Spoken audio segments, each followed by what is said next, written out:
catch a vibe, catch a foot when I drive. Big pressure, I apply. In the ring, you won't survive. Yeah, I swerve when I drive. Yeah, I swerve when I drive. Yeah, I swerve when I drive. You and me, you lost your mind. Oh, catch a vibe, catch a foot when I drive. Big pressure, I apply. In the ring, you won't survive. Yeah, I swerve when I drive. Yeah, I swerve when I drive. Yeah, I swerve when I drive. You and me, you lost your mind. Pedal to the metal, I'm a rebel. Wings, no bedroom. Ass over bitches on schedule. I'm a heavy. Knock you up quick like federal. You ain't better. John Wick, like Keanu. You me is impossible. Jump to a grip, I don't sweat, but I grip. Make no movie, this a grip, very fast, this a hit, this a hit. Dog, rich, chin, music, this a hit. Turntable, you get hit. Oh, catch a vibe, catch a foot when I drive. Big pressure, I apply. In the ring, you won't survive. Yeah, I swerve when I drive. Yeah, I swerve when I drive. Yeah, I swerve when I drive. You and me, you lost your mind. Oh, catch a vibe, catch a foot when I drive. Big pressure, I'm high. In the ring, you won't survive. Yeah, I swerve when I drive. Yeah, I swerve when I drive. Yeah, I swerve when I drive. Welcome, everyone, to Off the Ropes, episode 24, AEW Dynasty review and WWE Draft preview show. It's your host, Brett Swinney here. Alongside of me tonight, we've got... we've got who? We've got Dirt Sheet Brandon joining us tonight, and the Professor Matt Diggs. How's it going, fellas? We all have characters now. You got Mr. Ned SN, we got Dirt Sheet Brandon, and the Professor. That is. But see, next time you got to put Professor Diggs as your name. I mean, it's at my @ sign right there, Mr. Brandon No Sports. Oh man, yeah. So we got all our own characters. We got Swaggy. You know, he's got his Hollywood Swaggy's character. KO. I guess he's still in the Kevin Owens, his uncle's character. KO. Hopefully, Swaggy and KO are able to pop in and join us tonight. But man, what a card here from Sunday, guys. Overall thoughts before we get into particulars of the matches. What's your overall thoughts about the card in general? Me personally, I liked it. I feel like some of it was a little bit prescribed, but I mean, when we go through our results, you're going to find there were a couple of picks that we all got wrong. So, I mean, we did get some swerves when we drove through the preview of the event, but I really enjoyed it from start to finish. There are some questionable booking decisions as always, but big picture, I was sports entertained for 4 hours. Yeah, I agree with Matt there. I like the show. There were some we'll get into it, but two very questionable. I know why we missed because we just didn't think those things would happen, and we'll see where one of them's kind of self-explanatory why they did it, because in hindsight should have predicted it, even though we didn't think it should have happened, and then the other was just kind of caught off guard. But one of them, Dirt Sheet Brandon should have known about. Yeah, but it was a really good show. It started off, and it got, and then obviously the ending, the final 3 matches. Maybe a combined like 28 stars or something like. Yeah, a lot of stars. I mean, I agree with you guys. I mean, it's overall the card was really good. I think I haven't watched AEW as much as I have WWE lately.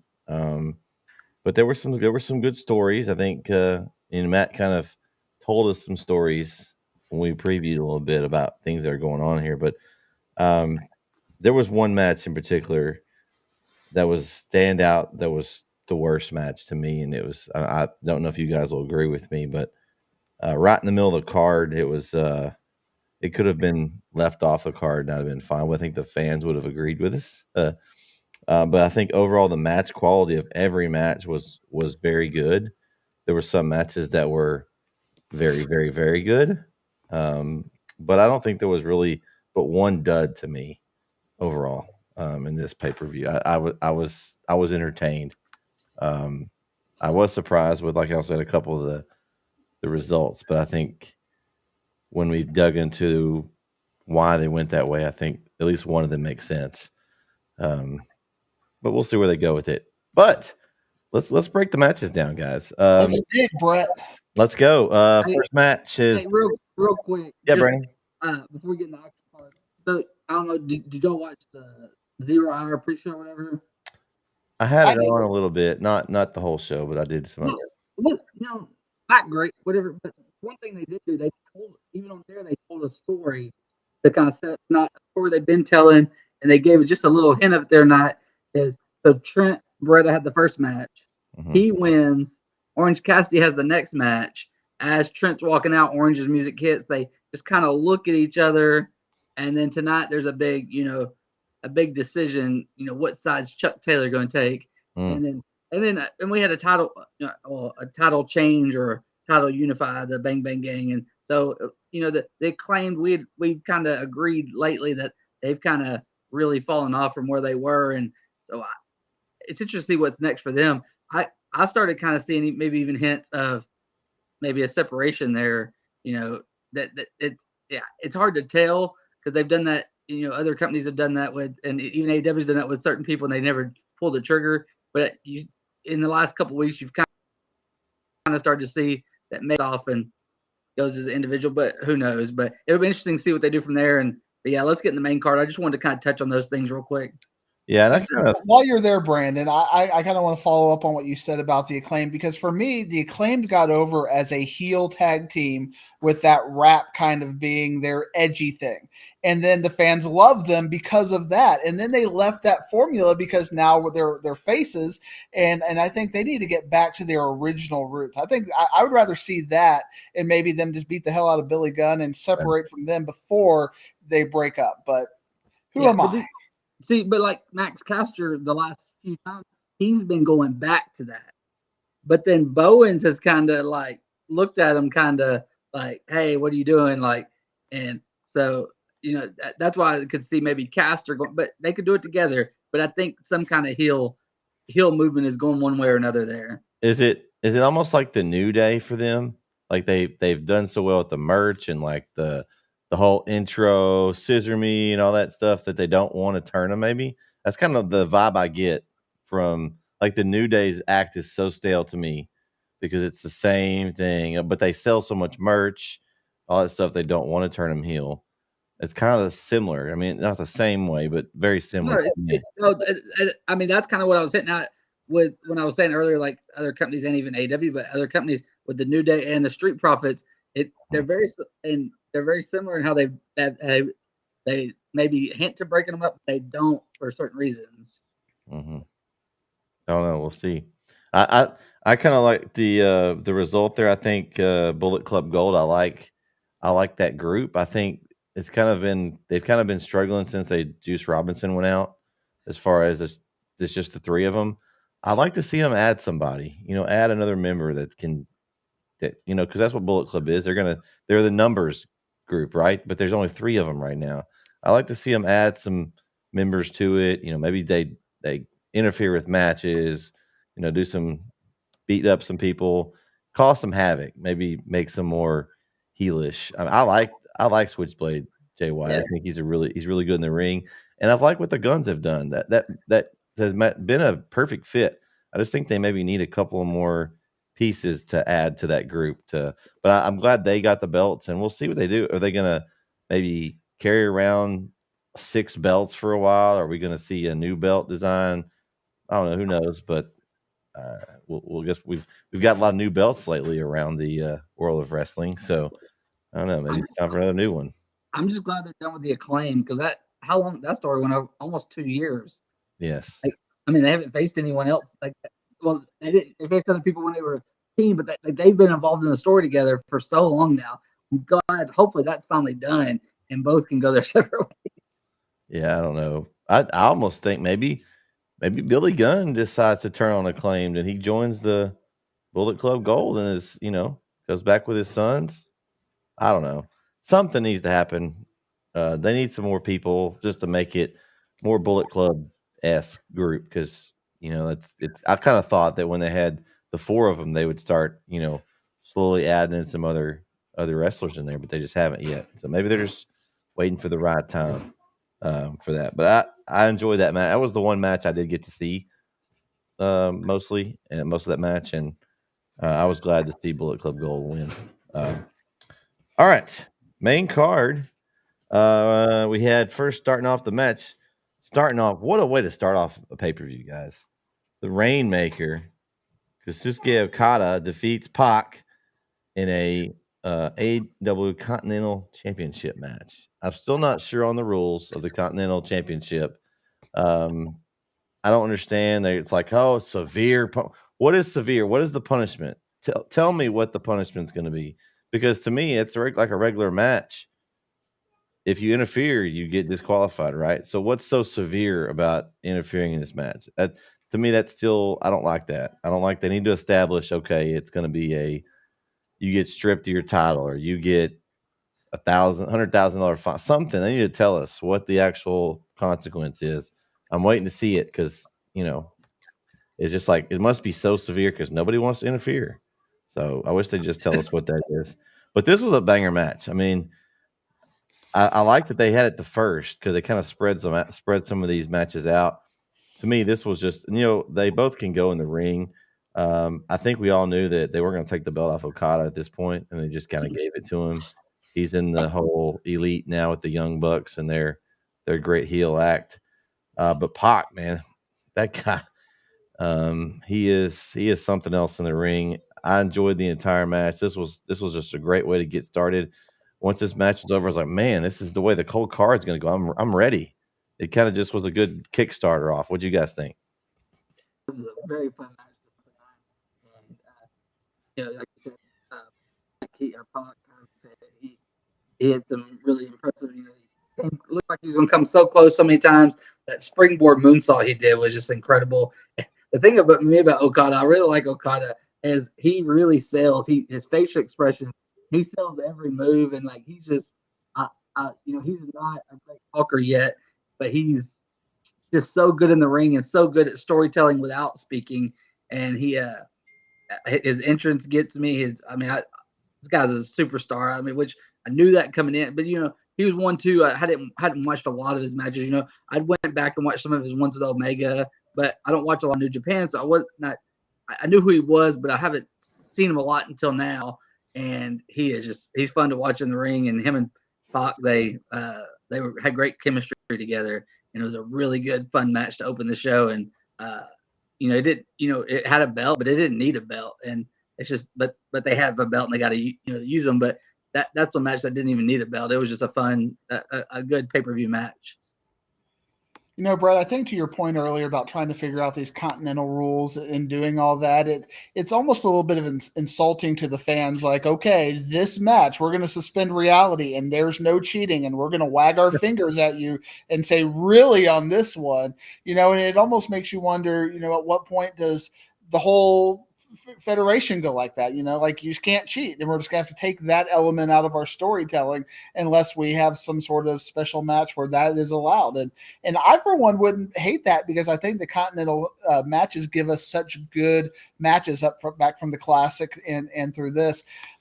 Unlike Brandon, I haven't got the hype from Okada yet. I see him and everybody tells me he's a star. It hasn't quite registered yet, but if he keeps putting on these kinds of matches, I'm going to believe. But at some point, you got to tell a story, and I don't know if the Young Bucks can tell his stories right now. Like, what does he do other than the fact that he's just a really good wrestler? He's got money. Money rains from the ceiling, Matt. Fake money. I always look for that stuff. I'm like, are they doing $1 bills, $20 bills, or we get fake money? So when you got fake money out there, I need to see the rain. Japanese currency. Maybe so. Maybe some yen out there. But really good match. They work really well together. And it's a shame because we were talking about this with KO, and I made the point that I thought there were 8 to 10 wrestlers who are as good, if not better, than Swerve and Samoa Joe, because there's so many good wrestlers. And I would say these two are two of those wrestlers that, not necessarily in character development, but in going in the ring and can go. We got to see two to start out this show. Yeah, most definitely. Match 2. House of Black defeats Eddie Kingston, Adam Copeland, and Mark Briscoe in I guess it was a belts versus no belts match. Kind of every single person on one team had a belt. House of Black did not, but didn't seem to matter in this match. House of Black is that trio that possibly could go after those trios championships. I think they're a legit, team.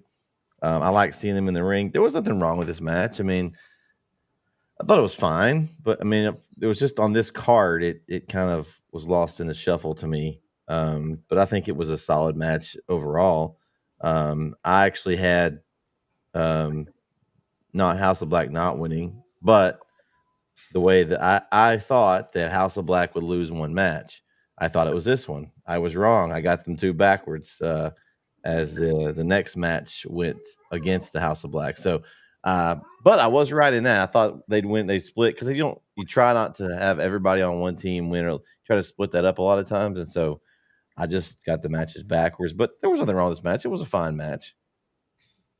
I didn't think of it like that. I thought this was probably one of the most obvious picks and the exact finish too. Because I even told you last week that not only would House of Black win, but Malachi Black would pin Adam Copeland because they've been setting up for Malachi Black to get a title shot, and the only way to do that, make it make any sense, is he's got to beat him, and not just his team, but he's got to beat him. And he did it with Miss, but he pinned Adam Copeland.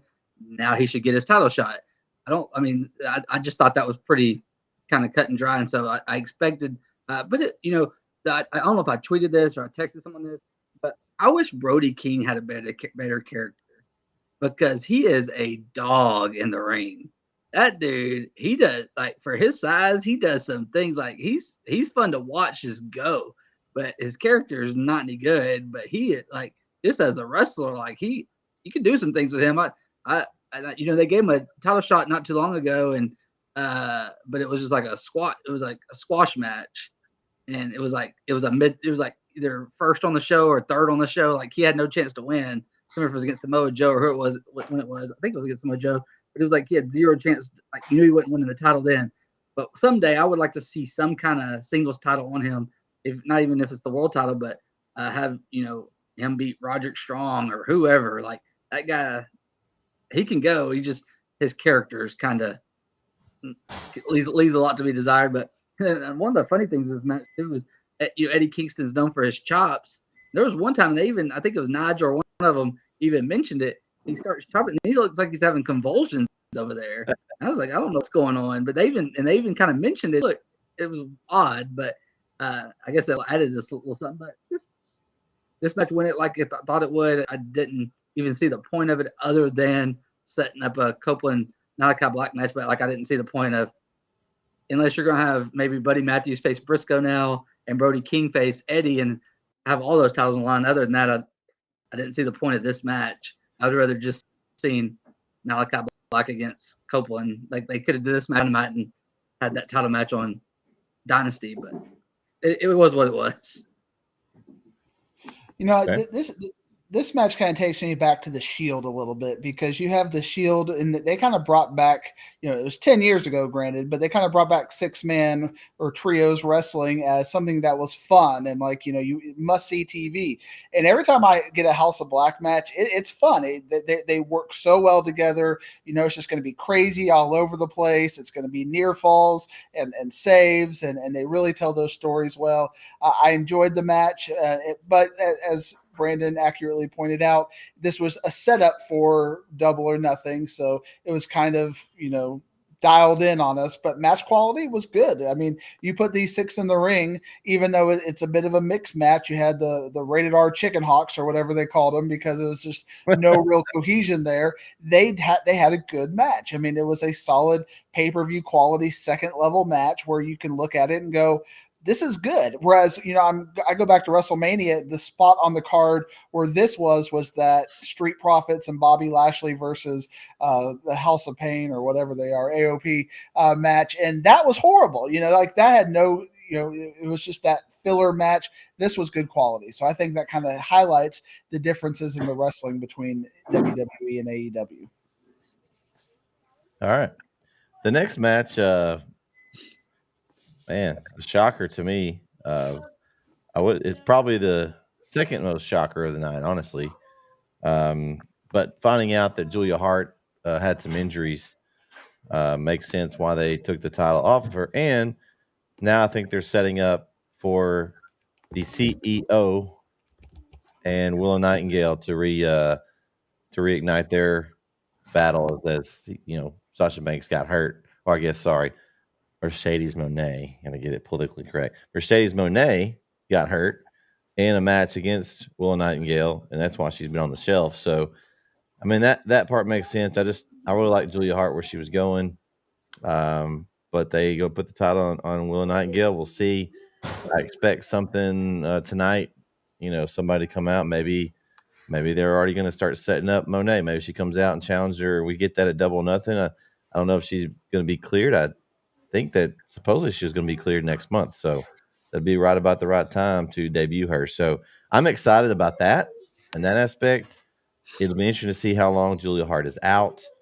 Will she still be on screen character? Are they going to let her, or will she be off screen and come back? But I really like her character, and she has done more for the House of Black, I think, than people thought when she joined. I mean, she was the little sidekick for those guys.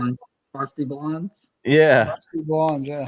And she's now a legit heel, like one of the best characters as far as on the women's side that there is. So I'm excited what they have for the future with her. But Willow Nightingale and the CEO looks like they're on tap for that title match here next month.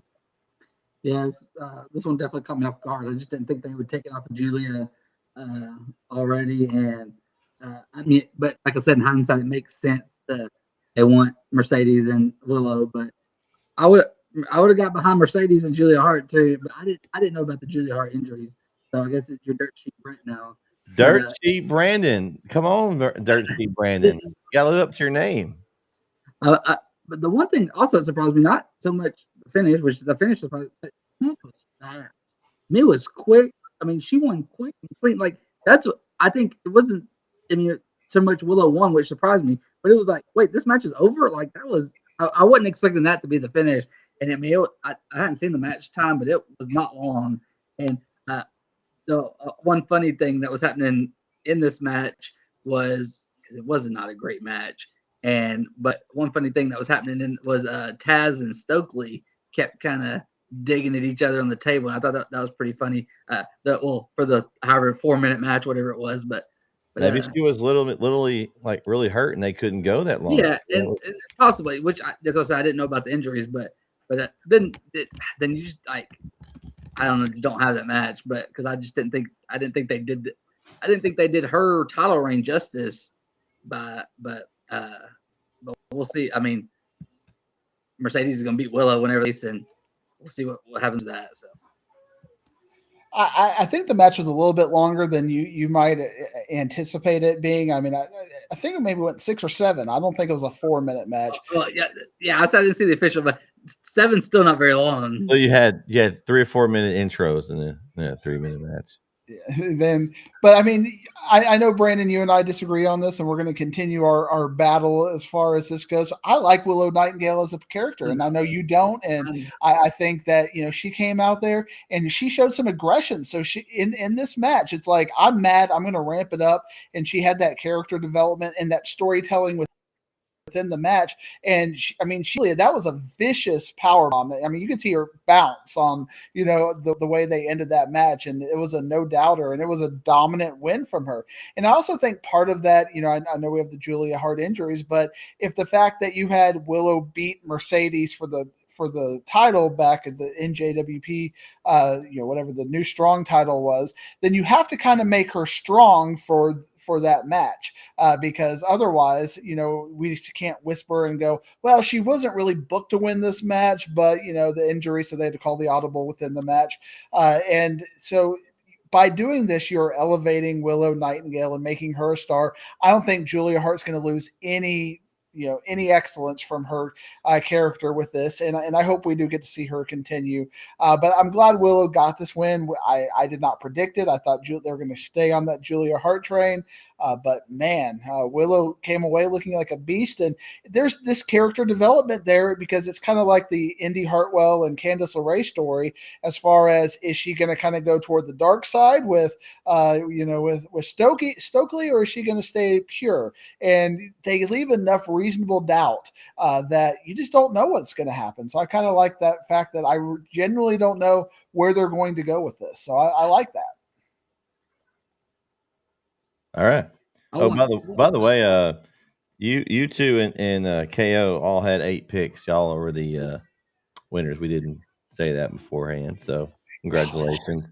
And Diggs, I want it to be Statlander who turns and goes the dark way, but that's what I want. Okay. Well, the next match, man.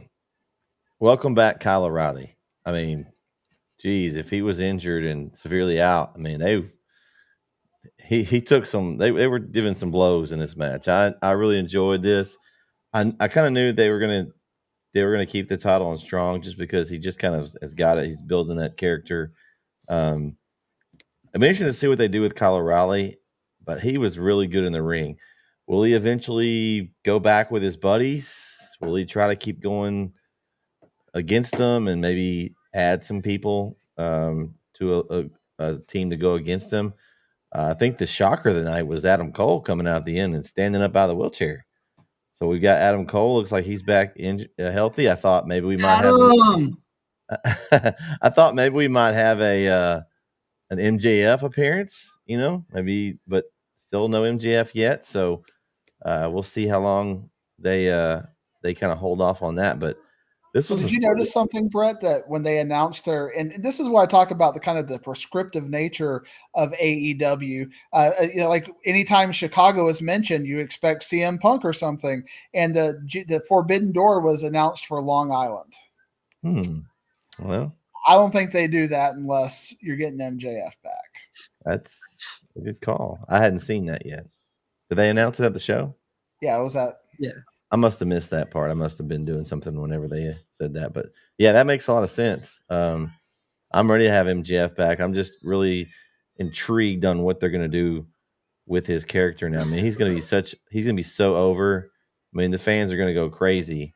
And it's going to be a true babyface run, I think, for him at this point. He's kind of been teetering on the edge there, but I think now with his rivalry with Adam Cole now, he's going to be the pure babyface in this, and it'll be interesting to see how it goes. Could have him come back and help Kyle O'Reilly, possibly. O'Reilly possibly turns on. I don't know. You could have lots of things go with this story. There's lots of twists and turns you could go with it, but I'm excited for it. I'm here for it. I'm ready to have MJF back on my TV. I think it'll make me more interested in watching AEW, honestly. Since he's been gone, it's kind of there's been some good stuff, but that storyline they had with MJF and the devil and all that stuff was kind of like the bloodline story for AEW. It was their version, and so they kind of have lost some of that to me. There's some good stories, don't get me wrong, but just nothing that was like must see. I had to go turn it on every week to see what's going on. But I think this match, for me, I really liked it. I mean, this is another one that falls victim to the matches on the card. Like a really good match between two guys that were former best friends there in Undisputed Era. One of my favorite groups in recent time. I mean, I loved Undisputed Era. That to me, that was one of. I know there was the Shield, and we've got the Bloodline, but right up there to me is Undisputed Era. When they came in NXT and ran through and they attacked people, didn't know who they were. I love that whole story. And so I'm not as big a fan as the Undisputed Kingdom, but I like it. It's good. But I'm just waiting for that. Just something out of it. I'm not a Mike Bennett and what's the other guys? Taven. I'm not a fan of those guys. When I think of Mike Bennett, I think of his wife and that whole storyline, and I just I didn't like that with Maria and all that. And Taven, he's fine, but he was a leader of his own group. Now he's the lackey of Adam Cole. I don't know. So I'm still trying to learned to like those guys. It's just hard when you have them as other characters and they try to come to a group. But I like the story. So then maybe they'll grow on me and something will happen and it'll kind of stir it up for me. But honestly, this was one of my matches I was looking forward to the most just because of the whole history of the two. And Brett, you said welcome back, Kyle O'Reilly, but I gotta say welcome back, Adam Cole, baby. He's back. Adam. That was great to have come out. You talked about. I'll keep little notes because I'm getting old and I forget stuff between Sunday and now.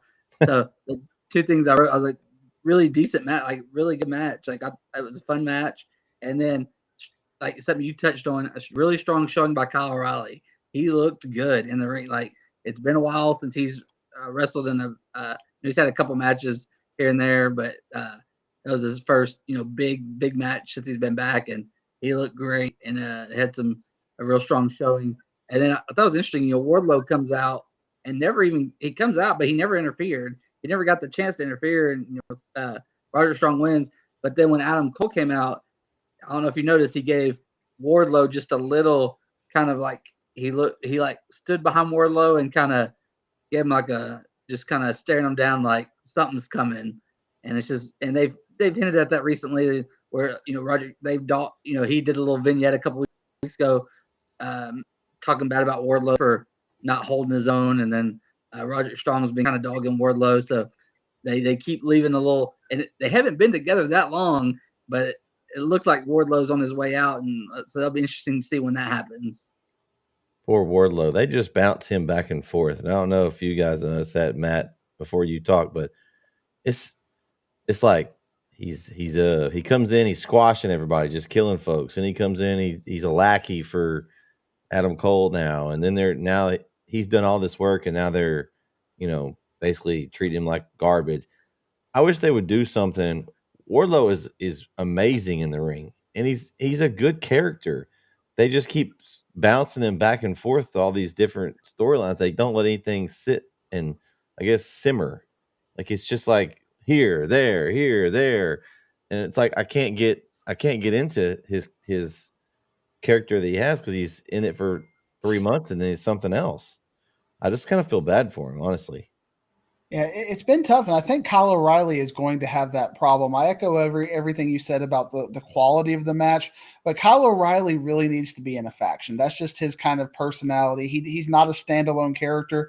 I kind of equate it to like Rowan Harper. Like in the Wyatt family, that's somebody you want to see. He can go, but you pull him off by himself, he's just kind of a big red beard guy that is kind of a squash machine. That and I think Kyle O'Reilly is kind of be the same way. Good hand, great wrestler, and within this match, he was able to tell the story with Roderick Strong because they have that history. But I mean, if you put Kyle O'Reilly and Brody King in the ring, it's going to be like a dark elevation match. It's just not something that people are going to care about. So they're going to have to do something to develop that character. I agree with you. I think, Brett, the way they've treated Wardlow is criminal because like when they came out there and they let him go on the mic, I don't know if you saw those two promos. When they let him go, he did a good promo as well. And I can just think back to his matches against Cody where he's flipping off the cage. And I mean, you've got him squashing MJF, and that's on his resume. And even though he lost to Samoa Joe, he gave Samoa Joe a very good match. His resume is way higher than what he's doing. And it's kind of like that Keith Lee effect where they're just, they can't find a role for him despite the fact that he's clearly money and he's clearly a star. They got to find something for him, Brad. They better find something because there's a guy over there named Triple H that will find something for him. Absolutely. All right. Next match is my poo-poo match of the night, guys. Chris Jericho defeats Hook. What in the beep is what we doing here? I don't understand. I've heard Hook's going to be a free agent. Maybe Dirt Cheap Brandon can fill us in on this, but I mean, you better give Chris Jericho his music back, or you might as well just kiss his. Because I mean, it's obvious that they don't have any care for him now that he's dropped the Judas music. I mean, they were chanting "retire" and "go home, Jericho," and I mean, it was honestly, it was what KO would say, a bathroom break plus match. I mean, you could go to the bathroom, you could go to the store. I had no care for this match.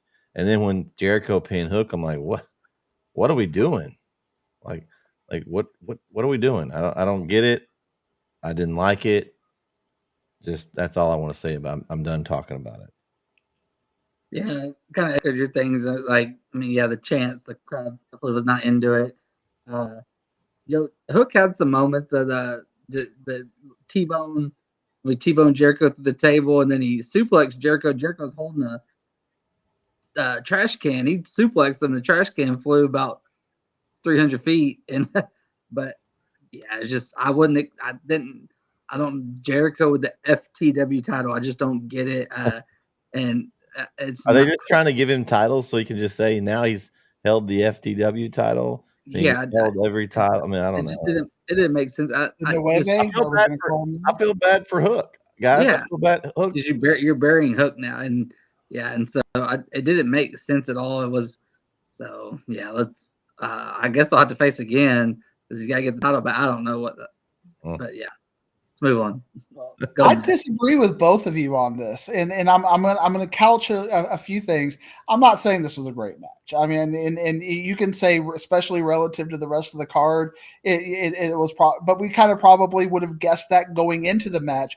That if you were ranking these matches, which one were you least excited about? Probably this one, maybe the Acclaimed and the Bang Bang Gang, or some of the 0 Hour matches would have been up with that. But I want to see where they go with this because why would they bury Hook like this? Why the learning tree? What are they going to do with this? I have some the match was not a bad match for a hardcore match. I mean, it wasn't the best match in the world, but I saw on on Cage Side Seats that the highest rating when people were voting it was a 0. I mean, this was not a 0-star match. I would rather see this match than the Street Profits and I mean, there's a lot of WrestleMania matches that I think this was a little bit better than, and the fact that you need filler in the middle and the fact that you can still have storyline with this. I want to see what's going to happen. So I think y'all are completely off base saying this is the worst match ever. Now, they could completely mess it up with the storyline, but, I even like the fact that they called him the learning tree right now. It's like Chris Jericho is trying to reinvent himself again.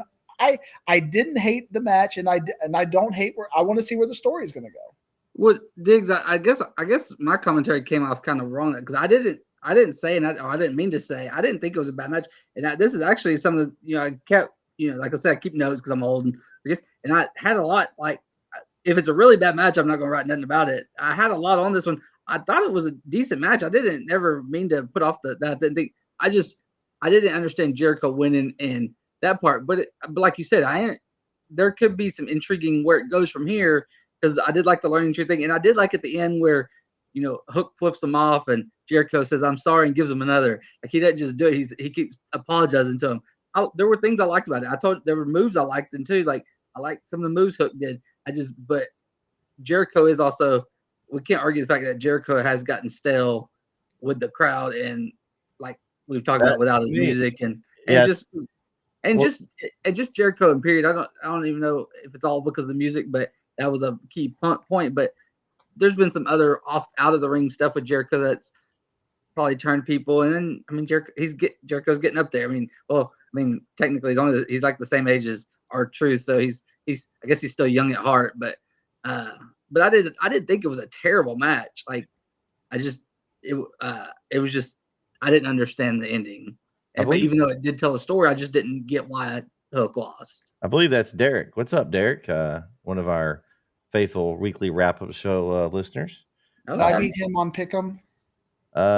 Probably not. You didn't beat many people over here, Diggs. What's up, Derek? Thanks for watching. I was at top 10 until the playoff thing. So no. There's that one person who beat all of us, but outside of that, I was right there within 1 or 2 picks every single week. Yeah, that's like hello, Derek. Welcome to our podcast. Like horseshoes, Here, close. I guess you're doing that. You're close. No, I didn't. I think for me, I lost interest in the match just because of the crowd. Like, it just made me not care. Like, in the crowds there, they don't care. I think for a match, it was fine. It was a hardcore match. It had, weapons and all that stuff. It was fine. And then in the whole pinning hook, I didn't understand that either. That made me just not like it even more. I mean, we'll see what they do with it, but just like, why? Like, why? But I did hear that he's a free agent that might be testing the waters, and maybe that's why. Maybe his contract's coming up, and they're taking the title off of him. Although his dad owns the title, so he should just be able to take it with him. I don't. Is it even an official title for AEW? I don't know that they've ever said it's official or not, but I don't know. That just kind of turned me off on it. It wasn't a 0-star. I mean, I thought it was fine. It just didn't interest me by the way it started with the crowd and just the chanting, and then the way it ended. It just kind of was like, yeah, I just could have done without it. I mean, we could have seen this on Dynamite or Collision or something. Could have, but again, first of all, I can't see Hook being over in WWE world, so I don't see him going over there because I don't think it takes a brain scientist to go. He's not big enough to go to the WWE and do anything. He'd be an NXT person, and he might get over in that small crowd, but even NXT getting over has levels, and I can't see it. I mean, you can see what happened with we're talking about the Varsity Blondes earlier. They sent Brian Pillman Jr. over there, and he's just languishing as Lexus Nexus or whatever he is over there, and nobody cares about him. So I think he could be lower than that. What about comparison to like Chad Gable, someone that's kind of small, that's just a good wrestler? But Chad Gable's got personality. I mean, he is Kurt Angle 2.0 at the end of the day. But I mean, he's not always had that. So maybe they can get him in NXT and get him on them. They do a lot of that training and stuff there where they could he might need some of that. I don't know that AEW has that. Do they have anything like that where they train? I mean, they just basically they just stick them on the card and they go. So, I mean, maybe that's something he needs because, Gable's now over. I didn't get to see the finish of Raw yet, his come out promo, but I'm interested to see where they go with it. But he's great on the mic now. I don't think at the first he was. When he was with American Alpha with they didn't have much. Kurt Angle did all their talking, really, right? Right. So, I mean, I don't know. I could see either way. I mean, they have ways if you have wrestling ability like that, where he can do those. I mean, some of those suplexes and moves that he can do. He's got the pedigree too. I mean, maybe you bring Taz in over there, and he's a manager of him, and he's a heel, and he just runs through people, and I don't know. You can do all kinds of stuff with him and to ease him in, but I don't know. That's just what I heard. I don't know for 100% for sure. I just read that somewhere that his contract's coming up, and maybe that's why they possibly beat him. I was just looking for ways to justify the finish. Honestly, let's let Dirt Sheet Brandon be Dirt Sheet Brandon, Brett. Let's not have you speculate. No, I gotta give this up. On Reddit or something. I gotta give this up. This is Dirt Sheet Brett now. I gotta relinquish the title. I gotta change the name. I'm Mr. Netison. I'm also the Pick'em champ. You can put that and down. Dirt Sheet Brett. Yeah. We've got lots of names. Multiple characters there. But I want to see where this goes. It wasn't as bad as y'all thought it was. I think, Jericho is getting stale, but we talked about that with the music. And I think people really want to have that kind of connection with him. And there's a lot of, I know we're going to go into WWE draft talk in a while. There's a lot of good wrestlers that have no characters and no development in WWE. So I don't think necessarily being a good wrestler is going to be a guarantee. I mean, they just cut a few people Cameron Grimes had a good character and he was a good wrestler, and now he's gone. So I don't think that's any guarantee that if he'll get picked up somewhere. I have a feeling. Absolutely. All right. Next matchup: Toni Storm defeats Thunder Rosa for the AEW Women's Championship. No surprise there to me. I don't wait. Did y'all hear something? I thought I heard something. I thought I did too. What is that? Don't hear it. Wait. Was he here? Huh? Uh-oh. Is that KO's music? I think we have somebody entering the fray. It's KO! KO. Kyle Owens Welcome, You know, sir. if you want to talk, I'm about to bury him. Y'all are welcoming him. I'm going to bury him because we're talking about character development a lot right here. I think I'd rather have Papa Owens on this show than he has developed Papa Owens into legendary form with all of his great work on softball. I want to see what Papa Owens has to say about all this. KO is just going to come in here and say bathroom matches. I want to see I want to see Papa Owens' analysis on this. That's just me. I didn't have any bathroom break matches. I did have a shower break match. I think we just talked about that one, probably. It was the House of Black one. Oh no, okay. Well, maybe not. Okay, so since we're going along through here, Kyle, we'll let you kind of go through the matches. We're already on the Tony Storm one. We'll let you start from the top and give us your analysis on. I can tell you which ones they are. If you want. I don't remember. I do remember the first one, the Pac and Okada. I thought that was a phenomenal match. Thought it was outstanding. I'm worried about Pac's jaw. He took a tough one to Okada's knee, so I'm worried about Pac's jaw. I hope he's all right. But I mean, Okada was the one that should have won. That was the right winner was there. But an excellent match between those two. So it started off with a banger, and then the second one was the bathroom break. That was the one with wasn't that Copeland, Kingston, and that one. I just didn't care about it. From what I've heard in the review that I listened to, it was a good match. So you actually did take a bathroom break during this match? I literally went and took a shower during this match. Yes, that's great. I needed to shower at some point because I had to wake up at 3:00 in the morning. So I went to bed right after the show. Hey, speaking of that, how was your wrestling experience with your new setup there, Mr. Owens? Well, once I found it and realized that it wasn't named what it said in the guide, then it was great. It was excellent. No issues. But I had to call you right beforehand, freaking out. Bro, I don't see it on here anywhere. You're like, it's the first one. I'm like, I don't see it. Tech support took care of you. It's okay. But yes, so that the second match was my shower break match. What was the match after that? Willow Nightingale over Julia Hart. This was a surprise for me. I didn't think they were going to take the belt off Julia. Now I've heard rumors that Julia's hurt, so maybe they're taking the belt off her just to. But Willow's just going to be a transitional champion until Mercedes at Double or Nothing, which is also dumb because Mercedes isn't going to be in a match until Double or Nothing. So why did she earn a championship match when you've got other women on the roster? She's got the Monet. She's got the Monet. She bought her match, Kyle. That's dumb. So she's getting a match, and then she's going to win the title at Double or Nothing over Willow in her first match. Anyway, so I was surprised about that, and it didn't go very long, which makes me think that because I even told y'all in the group message, I said they buried Julia. That was not good. But if she's hurt, that makes sense on why they did that. What was after that? The Roderick Strong Kyle O'Reilly match. Adam Cole walked. That was great at the end of the match. I thought the match was very good between Roderick Strong and Kyle O'Reilly, which we knew it would be. Tons of backbreakers from the master of the backbreak in Roderick Strong. I thought it was an excellent match. Kyle O'Reilly looked really, really good in the match. So the right person won in that one again. And also props to Wardlow for coming out and even showing up after the car wreck that he was in earlier in the day to get even before the pay-per-view.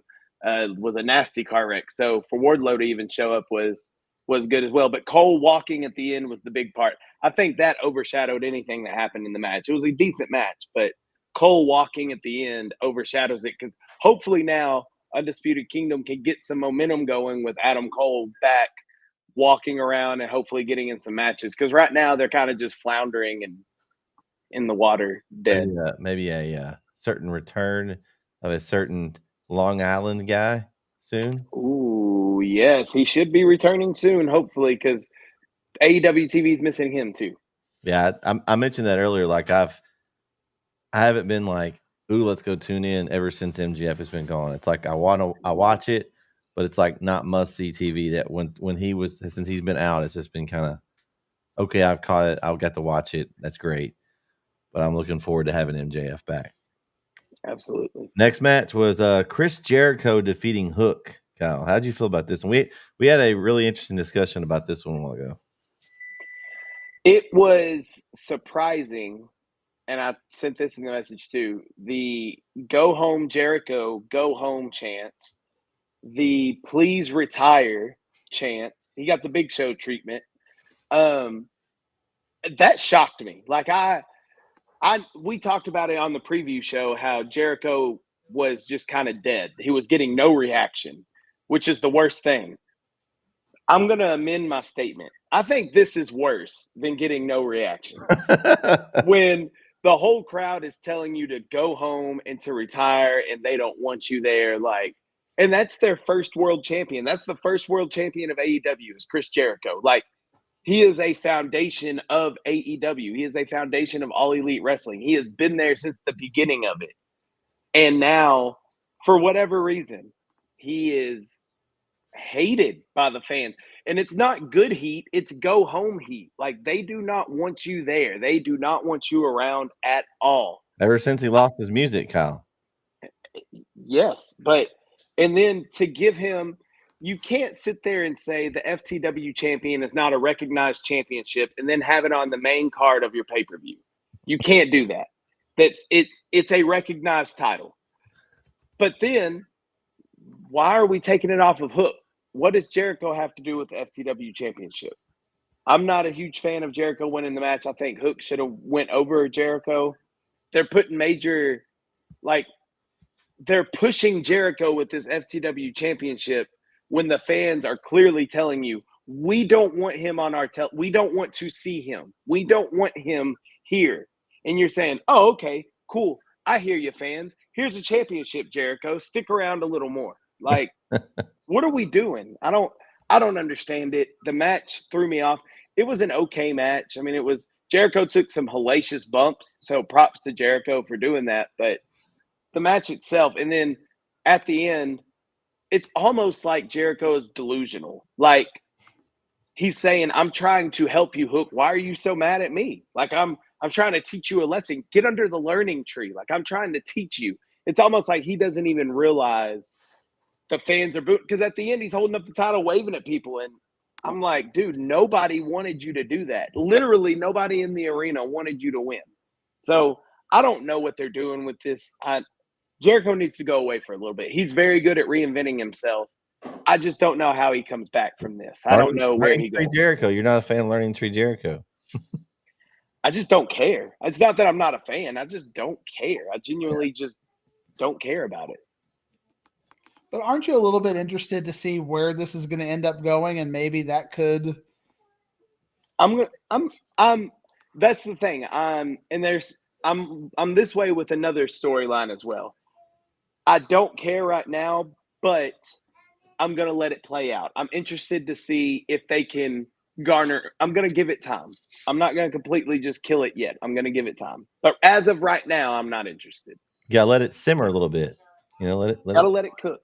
That's like I said, Jericho's really good at reinventing himself. So I'm going to give Jericho the chance to make this work. But right now, not a fan. Brandon, we need a sponsorship. You got all those Prime drinks. Can you call your boy Logan Paul and get us a? I should always do that for WWE. Off the ropes. We'll put his logo in the corner somewhere. Yeah, it can always be seen. Yeah. Brandon's always got a Prime energy drink. You can do a commercial. Not energy. Oh, well, just the Prime. Just a regular Prime. Sorry, just a regular Prime. That's what I got too, Brandon. I got it over there. Sonic, okay. We need some sponsorship. I think Diggs has Sonic a lot. I think Diggs goes to Sonic a lot. Do you live by Sonic? Every day. I get a. You live by one? Iced tea. Okay. Yeah. You go to Sonic. I pick my kids get an iced tea every day. We get they bottle right here in Hawkins, right here in East Texas. Ozark. All right. Okay. Well, now we're caught up, Kyle. Where we are on the Women's World Championship match. Toni Storm over Thunder Rosa. No surprise here. I thought it was interesting that Thunder Rosa came out in the Lucha mask and then took it off and didn't have the face paint on. I thought that was a little interesting. They had been doing the back and forth with her trying to wipe the face paint off. Storm was trying to wipe her face paint off. And so I thought that was interesting. I thought the match was good. I kind of knew the outcome. They're not going to – Storm's hot right now. They're not going to – Thunder Rosa, this was a way to get her title match back when she had to relinquish the title for me. That was all this was. Storm's got her character is really hot right now. It's over. When it first started, I was kind of like really leery about this, but it's actually turned into something pretty good. I wouldn't say she's annoying, which is great. She's a heel. She's supposed to. It's a very annoying character. It's supposed to be. I still think I said in the preview show. I still think Mariah May factors into her losing that title. I thought at some point that's going to be. That's what I think because it looks like Monet's going after the TBS title. So I think May somehow they're going to put her over with her somehow turning on Storm and giving her a little title run. I don't know. Maybe it won't happen, but that's kind of where I think it's going. She always wins with her interference, and if she doesn't have that backup, maybe she can't win. What y'all think, guys? Corner of Mina Shirakawa for her match tonight. You know, they had the moment a couple weeks ago, and Toni Storm kind of didn't like that. And tonight, I think for her match against Anna Jay, Mariah May is going to be in Mina Shirakima's corner, so that could add to the story there, like for an eventual splitting of Mariah May and Toni Storm. And where if it's not Mariah May that faces Toni Storm, maybe it's if Mira gets on a run, maybe her that faces Toni Storm. I don't know much about her, but I like what I've seen. And we haven't seen a whole lot, but we like it so far. But this match, decent match. Toni Storm's got, we weren't real hyped about it because Thunder Rosa just came back and we haven't been really sold on her lately because she hasn't been there, and then she just kind of, she lost her title she never lost her title. She had to give it up. So this was her return match, and they didn't really get to build it up. And Nigel was great in this match as always. He called Toni Storm the Queen of the Bums. But yeah, I was glad Toni Storm won. I thought that was the right decision. But like you said, interesting. Maybe we get Britt Baker back soon. That's what I would want to see. Yeah. And I would want to see her against timeless Toni Storm. But who knows? Yeah, we got multiple storylines going here. It's fun, and like you said, this is kind of what we were talking about. And I know with should we let this kind of play out? I was very annoyed by this character when it first started out, like all black and white and going crazy after you. What kind of bad writing is this? And she has embraced it and done amazing with it. I just want to hear everything she has to say because you never know. She's kind of got this like loose cannon. You don't know what she's going to say. It could be rated R, rated X. It's just you have no clue from episode to episode what she's going to say and what she's going to do. It's crazy, and I love it. We talked about this in the preview show. I love the Toni Storm gimmick. The timeless gimmick is phenomenal. She's killing it. And Mariah May is killing the old school Toni Storm gimmick. She's doing an excellent job at that too. I thought the match was pretty good. Thunder Rosa looked good in the match. Toni obviously looked good. What I liked about Toni in this match is she wrestled. She didn't play her gimmick while she was wrestling. She actually got up because Toni can go in the ring, and she actually got out there and didn't play around with her gimmick very much. She was kind of in there just actually wrestling, which is what she's best at.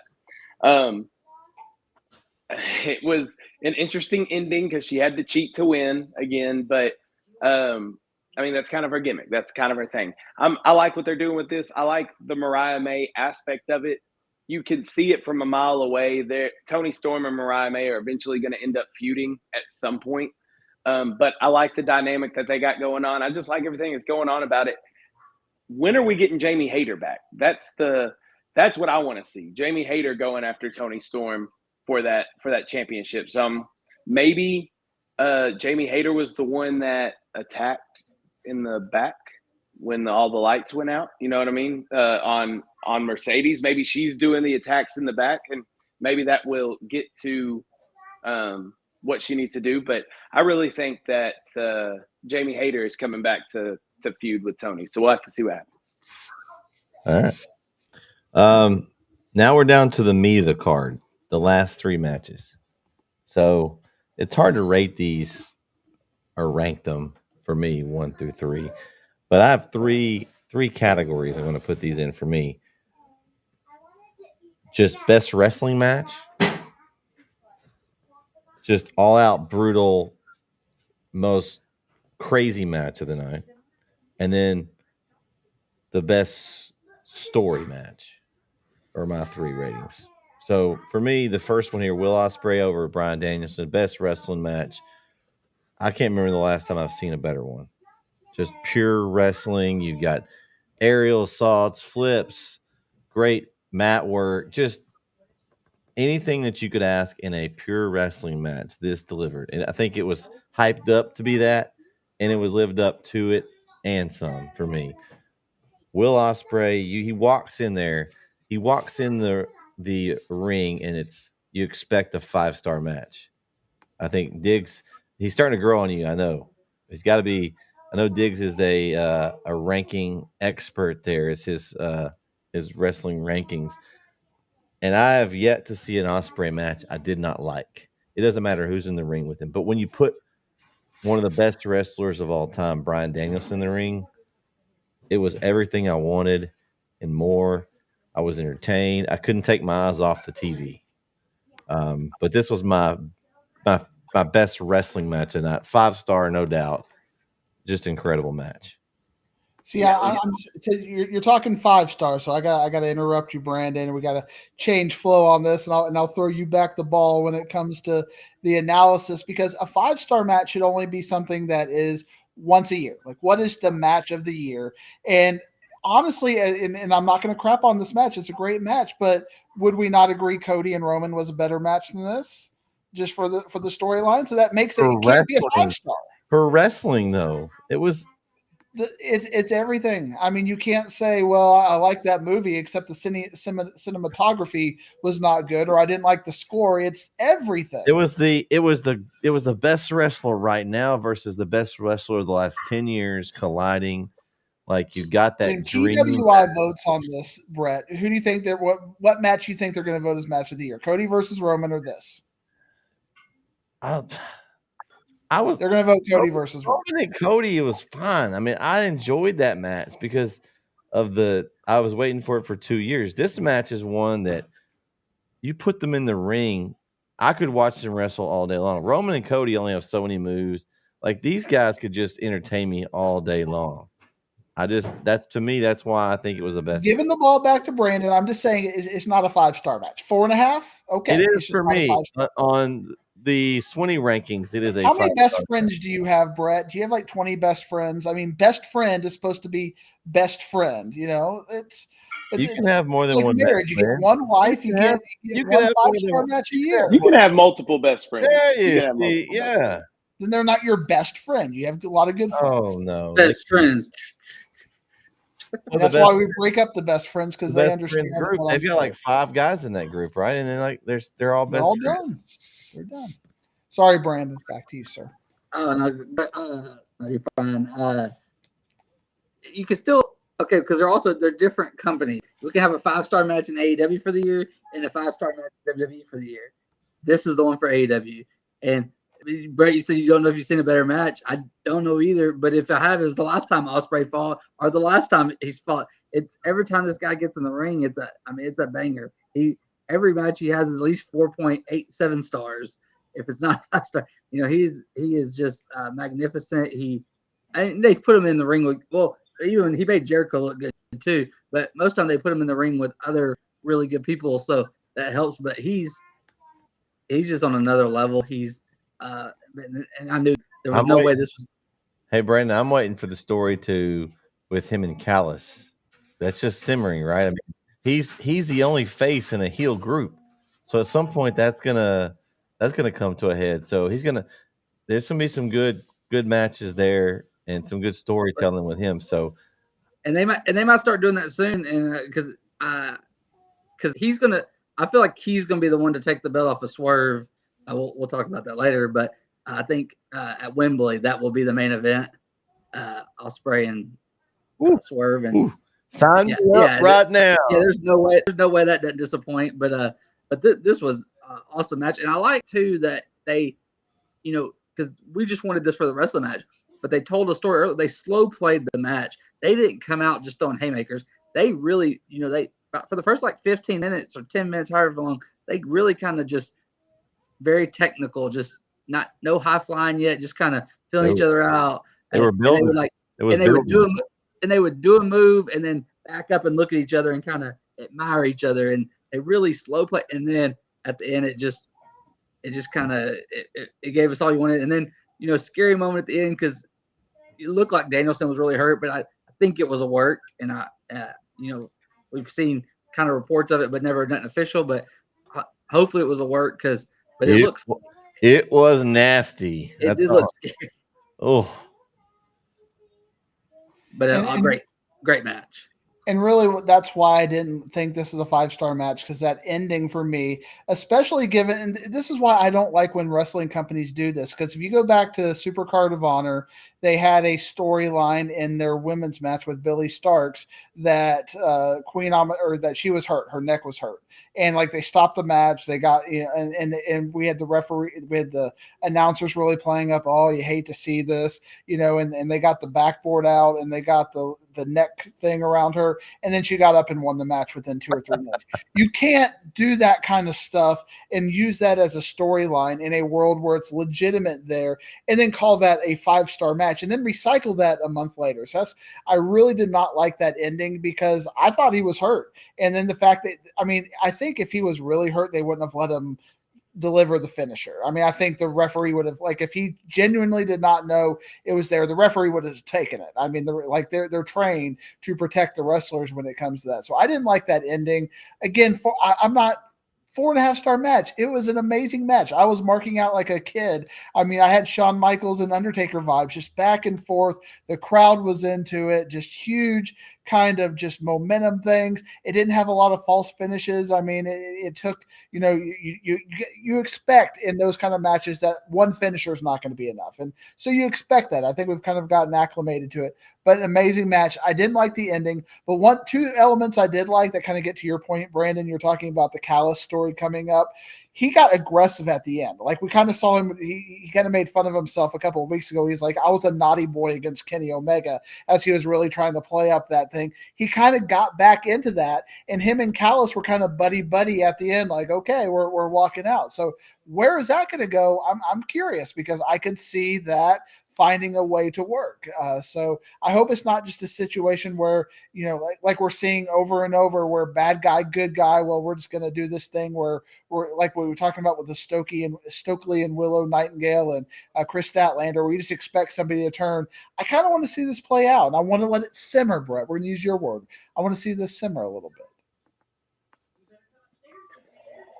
4.5, 4.7, 4.8. Call it what you want. It's a banger, and that's. I think we can all agree on that. And Will Ospreay, Bryan Danielson, they weren't going to disappoint. It was going to be phenomenal, and it lived up to it. I almost didn't, because I was disappointed after the Danielson Okada match. I didn't want to put this one up there, even though I knew it would be great. I didn't want to get my hopes up and then be let down. I was not. This was one of those matches. I had my phone. I was, tweeting throughout it and texting throughout it. This match came on. I put the phone down and I said, I'm watching. I am enjoying this match. And if I would have had to pay for the pay-per-view, which I didn't, shout out Brett. If I would have had to pay for the pay-per-view, this match alone was worth the price of the pay-per-view. If this was the only match on the card, I would have bought it. I would have paid $50 for it, TK. But no, the match was phenomenal. I enjoyed every bit of it. The ending was a little scary. You say it looked nasty, but when they showed the replay, it really looked actually very, very safe. Danielson tucked his head completely. He landed on his upper back. It was really safely done. It just looked nasty, but it was really safely done. I don't think Danielson's actually hurt. He may be beat up a little bit afterwards, but I'm sure Ospreay is too. They destroyed each other in that ring. But There's not enough words I could say about this match. It was absolutely phenomenal, and it was worth every bit of hype that we gave to it. It lived up to it. Well, if you like that one, Kyle, I'm sure you'll love the next one. It was like, man, you can't beat that, can you? Well, they tried. The next match, They didn't, though. Let's be very clear. They did not. well, and it was a upstage different Austin type. Reigns. It was a different type of match to me. The brutality and the creativity that the Young Bucks and FTR had in this match, I was entertained. I loved it. That was another one I didn't take my eyes off of it. I was like, what crazy stuff are they about to do now? Like, it was crazy. But you had the best two tag teams in AEW fighting out for the belts. You can always do things when you have the belts hanging above the ring. I love the ladder matches, and did not disappoint. Then we all kind of knew with the Young Bucks characters the way they are right now, they're going to take the belts, and now they're going to be really, I'm sure they'll be like a Roman Reigns. They don't ever want to defend them now. They're the EVPs, so they can just sit on them and come out and do whatever they want. And interesting to see where they go from here. But this match was great. They took some nasty spots. There were some nasty spots in this match. Sometimes in these kind of matches, I'm like, I have to look again. I'm like, man, did he just kill him? Like, it was some bad spots in it. But with FTR and Young Bucks, you're never going to have disappointment. I think that's part of it. Like these three, there was such hype on these matches, and I think they delivered 100%. And again, not 5-star, but it was right there. I mean, it's in the 4 point for a ladder match, 4.5, whatever, close. I mean, it was great. I enjoyed it. Sign me up for a fifth iteration of these four guys going at it. And Brett, you didn't even mention the star of the show, Jerk Off Jack Perry. Oh, well, that's true. Well, I was talking about the match itself. I hadn't gotten to the part about him yet. Great match. Dax was bleeding from the get-go, and it was just poor and blood. He got monster blood going. A couple ones that Nicholas, I've got to call him by his government name. Nicholas. He had a cannonball suit on the cash on the ladder that was filthy. They did the EVP trigger on that mounted ladder. It was mounted outside on the barricade. They just doing a sharpshooter under a ladder. Like there were so many crazy that the young Bucks did the shatter machine off. They did the shatter machine. They pulled Dax and them off the top and did the shatter machine. There was some crazy spots in this match. I thought Dax was about to win, and then your boy came out and did what he did, and we expected the Young Bucks to win, but it was like they gave us a little hope that FTR is going to pull it off, and then here comes this masked man. Who could this guy be? Who was it going to be, guys? Yeah.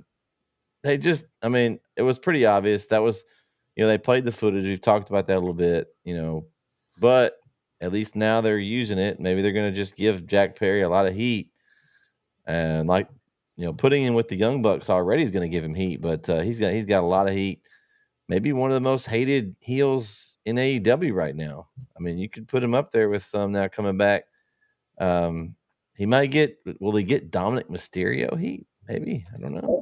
And what you do is you need to put in a J with him and have him come out with it, and then just and have them kind of be like Sammy and what Ty Mello used to be, just rub it in people's faces and just really bring it on. I think he needs to come out and just say, "Hey, I got CM Punk fired. Just fire the fans up. Just I did my job. I got him out of here."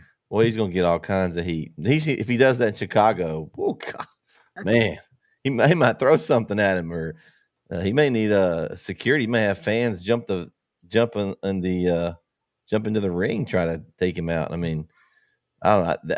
I think that I'm intrigued though where that's going, Brandon. I agree. That's they're gonna use him, and we'll see where it goes. I'm interested. When I give technical analysis, gentlemen, I know y'all get very annoyed, but I feel like that's why people listen to this. And when Tony Khan is listening to this to really understand why his pay-per-views are good or bad, he needs to hear a few things like what I'm about to share. First of all, again, I would agree in big picture that this is a 4-star hire. So quality match. I was sports entertained. Dak's blade job was ridiculous. I mean, props to them. They gave it all. But on a technical analysis, I'm kind of getting worn down by ladder matches. I feel like how do you reinvent these ladder matches? How can you tell these stories in different ways? I almost wish that they didn't have a ladder match for this one. I would have rather it been like Ospreay and Bryan, just let them wrestle, because it's just starting to be redundant. And there was nothing really original. It was a really good ladder match, but there's nothing original about it. And the ending really frustrated me because if you go back on a very technical level, Dak was up there by himself for 3 to 7 seconds before Jack Perry got in the ring. And I didn't like. He was waiting on him, right? Yeah, he was waiting on him. I'm just standing here. I can go get the briefcase. Where's the spot? I don't like that. You got to be better than that. Hey, so if you didn't like that, then you would have really loved a flaming barbed wire table exploding match, right? That'd have been better. Well, kind of like John Moxley waiting to be blown up in Jacksonville. You just get a little fireworks show instead. I thought it was a good match. It was going to be. This match did an excellent job of following up a classic banger. Like, anybody who was put in that spot after Ospreay and Danielson was set up for failure. Like, it just, there was no way you could keep that same energy for Ospreay and Danielson into whatever match was next. Well, I'll be damned. They almost did it. I mean, they went out there and put everything on the line, nearly killed themselves trying to entertain us. I know I said I'm tired. Diggs, you say you're tired of ladder matches. I'm tired of seeing FTR and Young Bucks in these matches. But they deliver every time, and they do. And we knew it was going to be a good match. There was no doubt about that. I like how it ended. Well, I'm with you. I think it was kind of ridiculous that Dax is sitting up there. He literally has his hand on the title, and he's like looking around like, oh, where's my interference that's supposed to be happening right now?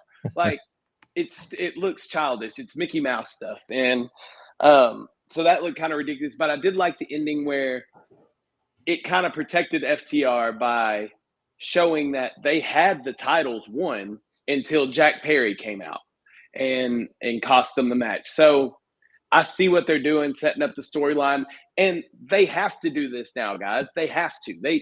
Tony Khan has triple and quadrupled down on, yeah, TBS enjoyed the video being shown. Yeah, I'm sure they did. How much did the ratings drop off after the video played? Like, let's look at all that. Like, let's look at the real data here. But I'm just, they're having to now turn this story into something. Like, they have dug in now. So Jack Perry had to come back, even if this wasn't what they intended, which I'm sure it was. But even if it wasn't, he has to now. Like, he has to be the bad guy. You have to do something since you've already dug your feet in for this storyline. You have to make it out of something. Now, will it work? I don't know. I can tell you this: Jack Perry's got good heat. The heat that Jack Perry has is good heat. Jericho, go away heat. Perry, good heat. And that's the difference for all you non-wrestling fans out there. That's the difference in the heat. Jack Perry is going to go out there and get Dominic Mysterio booed, and it's going to be awesome. Jericho goes out there and you're like, I think I'm changing the channel or taking a bathroom break. So I like the match, though. The match was phenomenal, just like we thought it would. I'm interested to see what the Bucks do. They got all the gold now. They got the Bucks in the Continental Championship with Okada. They got all the gold right now. Jack Perry needs a belt. Maybe they'll get one soon. Maybe they'll create him one. They are the EVPs. They can do that. They can do that. I guess that would honestly be funny if they just created a fake belt for a short time frame. They just would not surprise me. Make up some name for it, like the FTW Championship. Yeah, it doesn't have to be recognized. They can just make a belt for him. Since they're all from California, like the California Legacy title or something like 902, like because they're all from California, like just some kind of it's only defended in California. Oh man, main event time, man. Who's in the main event? I can't even remember. Whose house? No, was it this guy? Kyle missed it earlier. Listen to it again. Oh, there we go.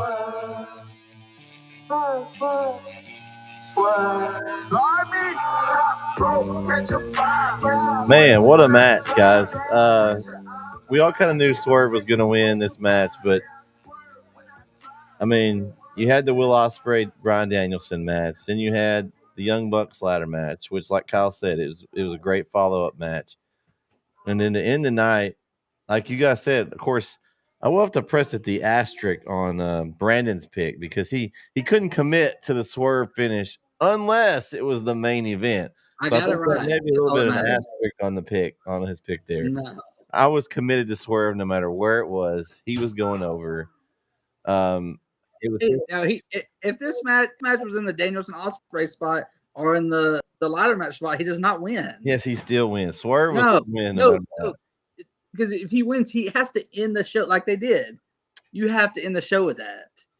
Yeah, I mean, still, you couldn't make the pick, Brandon. You had to wait for the card. I said, no, when I saw the card, I said, that's, I mean, it was dependent. I mean, it mattered. Yet we can go back. Do you remember the Royal Rumble when Ric Flair won? That wasn't the final match. No, but Royal Rumbles are normally the final match. So with a tear in his eye. Yeah. Well, even the one Cena won to tie him, it was. But Royal Rumbles always played. This Swerve one, if he was going to win, like, because that was the perfect ending of the show, it mattered. I'm not backing off of that, and I picked Swerve. I was with Brandon on that, saying that if Swerve was in the main event, he was winning the title, but if Swerve was not in the main event, he wasn't winning the title. I'm with you, Brandon. You selected Swerve though in the show. On the show, Kyle went with Swerve, but I also said that that's what I did. I did too. You actually selected. I'm going with Samoa Joe, but if it's in the main event, because at the time it was not supposed to be the main event. Yeah, you gotta be confident in your selections. When I saw the official card, I texted you and Swerve was winning at 100%. So. Yeah, I had to mark it out. That's why I know, because I had to change your selection here on my sheet here. But that's user error. Making Mr. Nedison work. That's user error. No, it's not user error. This match though was excellent. These guys can both go. It was a great moment for Swerve. He honestly deserves it. He's finally getting. It's funny because sometimes you have to be the heel to get over to be a face. That's kind of what Swerve did. You know, he was. You know, the matches with him and Hangman, as bad as were, he that kind of elevated him. They went back and forth, and he got himself a title shot, got Hangman out of the way, and it's back on Samoa Joe. I like what I think it was Brandon. Was it Brandon that said earlier about the Swerve Ospreay? Was that you, Brandon? That said yeah. I like that. I would sign me up for that match. I'm excited about if that's where it goes. I'm excited for it. Obviously, it makes sense just being in Wembley like that, having Ospreay go over there. But man, I'm excited to see what they do with Swerve from here. Do we see another Adam Page return and him going back with that? I mean, you could have Keith Lee. They never resolved that. I don't know where Keith Lee's been, but they never really resolved that. There's a lot of places they can go with this. I'm just excited for Swerve. I mean, honestly, Prince Nana has put him over with the dancing and such a good manager for him. Just that whole gimmick has gone over, and the fans are enthralled in it. We obviously are because we were all dancing to it a minute ago. But a great inning. That was my storytelling match of the night. Like it was this kind of like we had the Cody Rhodes story finishing. That's kind of what was kind of with Swerve in a similar way. That was his time to get the title. When they first started, when Prince Nana came and everything, I wanted to hate that guy. it just was like it was like kind of a Sanjay Dutt thing. Like, there's no way you can like this guy. And then once they changed the music and started doing the dancing, it was like, I'm all in.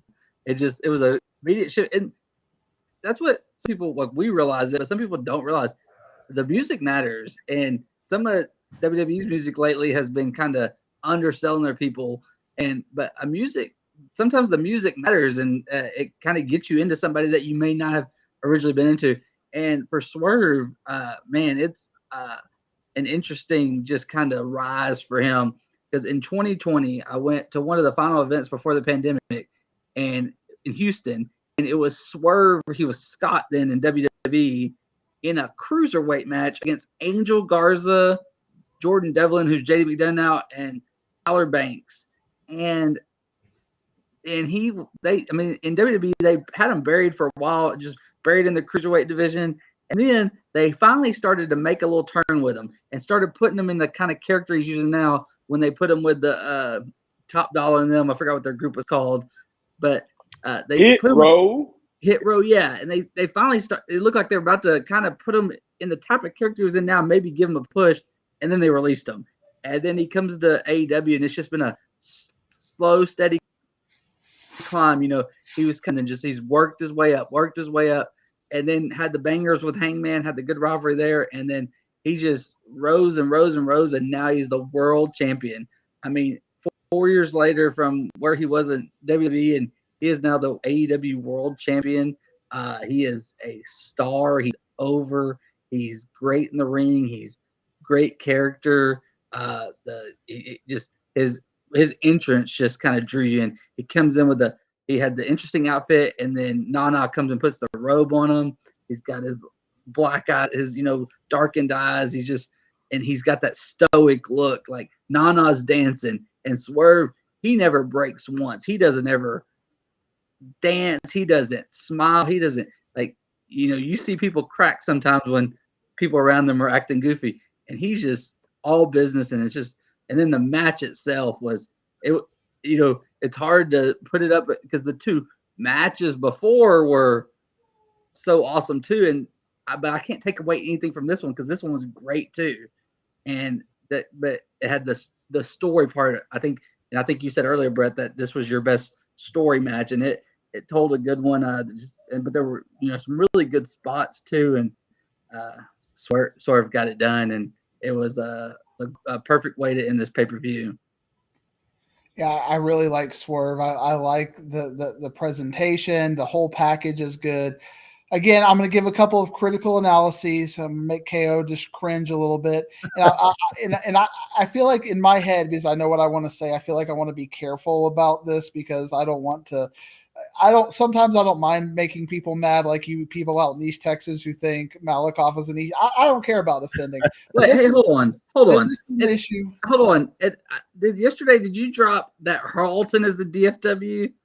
Well, you said Hazleton. I don't know where Hazleton is, but I know Collinsville's definitely in DFW. So since we're recognizing the only city that matters, they misspelled Harlton. They called Harlton Hazleton. So I thought you were saying that was DFW. I was like, you lost it. Well, we're gonna ignore that and call it DFW zone as far as that goes. But one thing I did not like, and this is probably a Tony Khan thing, that they did this.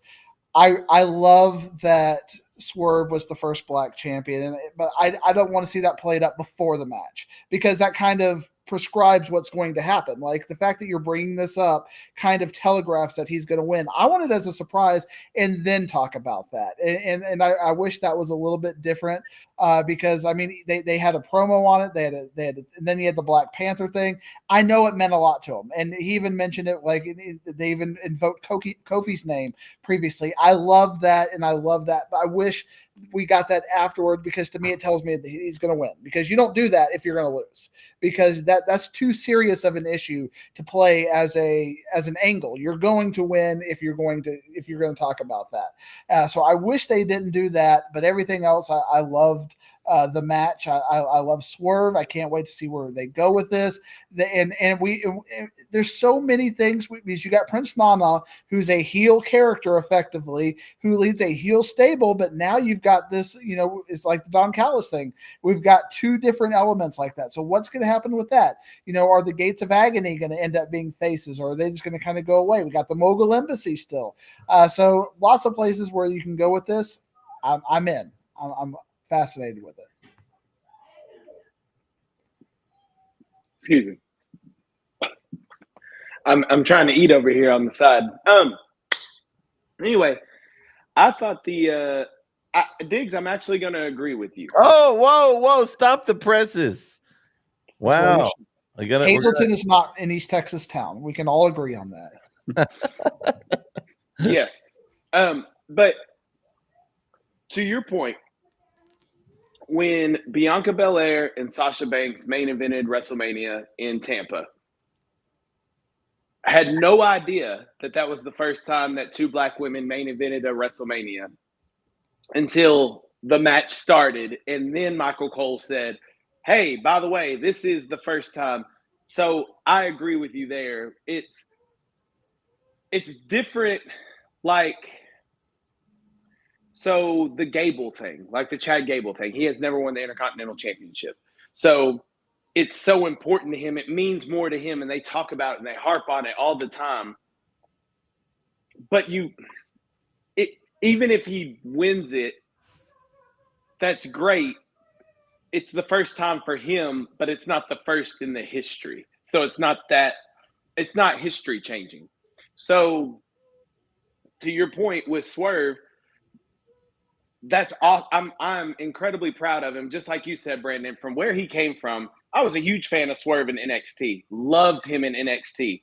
I still have a video on my phone of him and I can't remember who he was wrestling, but they were going back and forth, and maybe it was Velveteen Dream actually at the time that they were both in there, and it was just a phenomenal match in Black and Gold NXT. So to see where he came from, and then the reason Hit Row quit working is because Vince called him up to the main roster and then cut everybody in Hit Row except Swerve. You took away his whole gimmick and then expected him to still be good. So he has come a long way. But with all that being said, this is a history-making event. Don't telegraph your move weeks in advance. Have that package. That package and everything that aired before the match could have aired tonight on Dynamite in a celebration for Swerve. So I'm with you. It's nitpicky a little bit, but I'm with you. I didn't think about it until you said it, and then that's when it triggered all that. So, but overall, I thought the match was great. I love Samoa Joe. I think Joe is a great champion. I think Joe is an excellent wrestler. Here's my question though. What do they do next with Swerve? That's great. You had a history-making event. You made a moment. Everybody loves Swerve. Everybody wants him to have the title. What do you do in the follow-up? Because if you do nothing in the follow-up, then all this means nothing.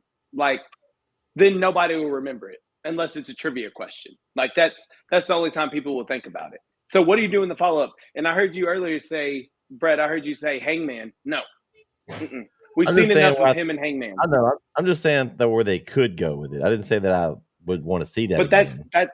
But that's what I'm saying. If they do go with that, they're already failing Swerve's reign. Or because we've seen that. Lee? That would make more. I would prefer that than Hangman. Don't get me wrong, Swerve and Hangman put on great matches, but we just saw that for months. Give us a break from that. Well, how about Hobbs? 'Cause I don't know if you saw it, but tonight, which doesn't make sense what they're doing tonight, but tonight they're giving Kyle Fletcher a shot to get a shot. Kyle Fletcher is 0-5 in AEW singles matches, and they're giving him a shot to get a shot. But say he loses, and then Will Hobbs, but I don't know if it'll work tonight because Will Hobbs has his match with Moxley after. If they had it before, because Will Hobbs and Swerve, I could get behind that. For just in the meantime until because we're eventually getting Ospreay and Swerve at Wembley. What about Adam Cole, baby? He's walking, but is he ready? I'm just saying it could build something up. I'd rather see Wardlow right now than Adam Cole in that spot. He could have Wardlow that go against him and lose. But they and just I had don't they think- just have Wardlow against Joe, so and that didn't work. I meant to add that too about that match with the Undisputed Kingdom. Adam Cole was shooting some darts at Wardlow with his eyes. I mentioned that, yeah. Yeah, there's something brewing Hey, there. Obviously, was the wreck legit or staged? I think it was a legit wreck. I was like, could Adam Cole have ran over Wardlow and trying to get rid of him? I don't know. Just I mean, maybe they could. I think it was a legit. I think it's a legit shoot wreck that they may make into a work, but I think it was a legit wreck.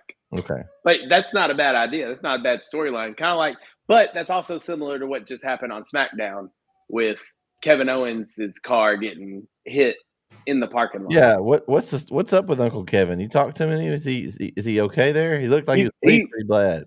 Yeah, he got busted open pretty good. He's at home recovering with the kids and his lovely wife. He's gonna be all right though. He's gonna be all right. Uncle Kevin's a tough one. He will get his revenge on Tama Tonga though. Don't you worry. Okay. Well, we're kind of transitioning into WWE. Are y'all ready to talk draft? Sure. All right. Let's change the background here. For those of you that are watching, we're going to talk the WWE draft. Happens every year. We got the rules of the draft, guys. If you didn't know the rules of how they're going to break it down this year, got the new. I like the draft logo. They've kind of got the red Raw there, and then you've got the SmackDown with a little NXT underscore, little NXT. I like that logo. See, on SmackDown there'll be 4 rounds, 16 total picks, and 6 rounds and 24 on Raw. Of course, the champions are protected. They cannot be drafted, but the women's tag team champions are eligible, which I guess because there's only one set of champions, I guess now. So do we think they ever go back with 2 sets of women, or they think they stay with one? I mean, I don't really need 2 sets, but now you've got the 2 separate, we got to have equality. So we'd have to have 2 sets, or you just count the NXT as the other sets. I don't know. It's kind of interesting. Raw will get the first pick on their show, and SmackDown the first pick on their show. So that's the rules of the draft, kind of pretty much the same as they have been.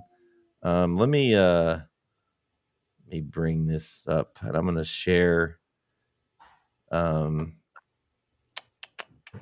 Where's the tab here for who's available on Friday night? I think I have it up here. Let me see.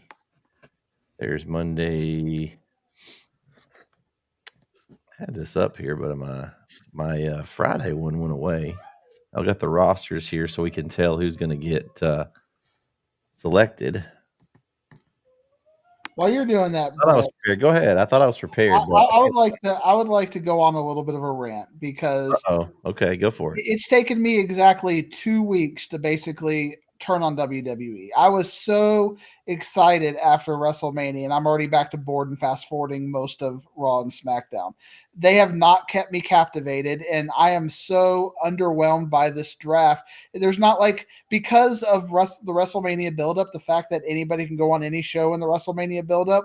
What does this really mean? What does it really care? There's not Roman Reigns was on Raw right before we went on all this. So Roman Reigns going over to Raw, no big deal. I mean, there's just a lot of elements where I'm just, I would say I'm watching Drew McIntyre promos because you don't know what he's going to say. I'm incredibly entertained by that, but Backlash.